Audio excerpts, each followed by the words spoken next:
Paint ചെയ്യാനുള്ള ആവേശത്തിൽ camera എവിടെയാണ് ആദ്യം പ്ലേസ് ചെയ്തതെന്നതും ശ്രദ്ധിക്കാതെയായിരുന്നു കേട്ടോ ഞാൻ ഈ ചിത്രം ആദ്യം വരച്ചു തുടങ്ങിയത്. ഫ്രീ ഹാൻഡായി ജെൽ പെൻ ഉപയോഗിച്ച് വരച്ച ഈ ചിത്രത്തിൻ്റെ കളറിംഗ് പാർട്ടായിരുന്നു കേട്ടോ എനിക്ക് ഏറെ ഇഷ്ടപ്പെട്ടത്.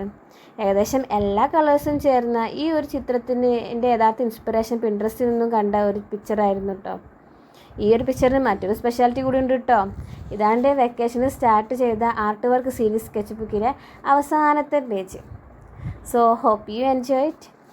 Tata, bye bye, see you.